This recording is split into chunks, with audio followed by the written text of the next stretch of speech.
Hello દોસ્તો, welcome to my channel GK with રાહુલમાં આપનું સ્વાગત છે।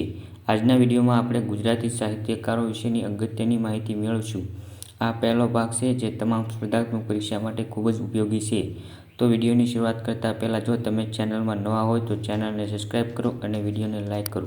આપણે સૌપ્રથમ નરસિંહ મહેતા વિશે માહિતી મેળવીશું, જે અગત્યના ગુજરાતી સાહિત્યકાર છે। તો તેઓનું જન્મસ્થળ છે તળાજા, કે જે ભાવનગર જિલ્લામાં આવેલું છે। અને તેમના માતા પિતાની વાત કરીએ તો માતા છે દયાકુંવર અને પિતા છે કૃષ્ણદાસ। અને તેમના લગ્ન છે તે માણેકબાઈ સાથે થયા હતા। જે ત્યારે 16 વર્ષના હતા નરસિંહ મહેતા, ત્યારે તેમના લગ્ન માણેકબાઈ સાથે થયા હતા। અને તેમના કર્મભૂમિની વાત કરીએ તો જૂનાગઢ છે। અને તેઓને કૃષ્ણલીલાના દર્શન ગોપનાથ મહાદેવના મંદિરે થયા હતા, કે જે ભાવનગરમાં આવેલું છે। અને સંતાન તેમના છે પુત્ર તરીકે શ્યામળદાસ છે અને પુત્રી તરીકે કુંવરબાઈ તેમની પૌત્રી છે। અને તેમના વખણાતું સાહિત્ય પ્રભાતિયા, પદ, ભજન, ચૂર્ણાસનનો પ્રયોગ અને વૈષ્ણવપદ વગેરે તેના વખણાતું સાહિત્ય છે। અને નરસિંહ મહેતાએ ગુજરાતી સાહિત્યની અંદર ખૂબ જ તેનું પ્રભુત્વ રહેલું છે। અને હવે આપણે ગુજરાતી સાહિત્યકાર કે જે અગત્યના છે તેવા બીજા સાહિત્યકારની પણ ચર્ચા કરીશું।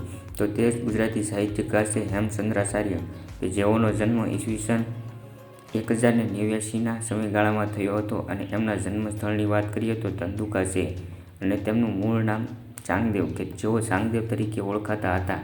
અને તેમને બિરુદ મળેલું છે કલિકાલ સર્વજ્ઞ, કે જે સિદ્ધરાજ જયસિંહ દ્વારા અપાયેલું છે।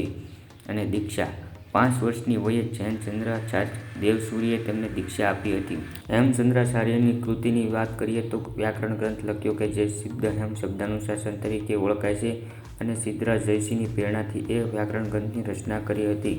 હવે આપણે ગુજરાતી સાહિત્યના ત્રીજા મહત્વના સાહિત્યકાર વિશેની ચર્ચા કરીશું। તે ત્રીજા સાહિત્યકાર છે અખા ભગત, કે જેઓનો જન્મ 1591માં થયો હતો। જન્મસ્થળ જેટલપુર, કે જે અમદાવાદમાં આવેલું છે।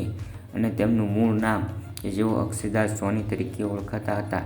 તેઓને મળેલા બિરુદ, કે જ્ઞાનનો વડલો, ઉત્તમ સાહિત્યકાર, વેદાંતી કવિ વગેરે તેમને બિરુદ મળેલા છે। તેમજ તેઓનું વખણાતું સાહિત્ય છપ્પા છે, જે 6 કડીમાં રચાય છે।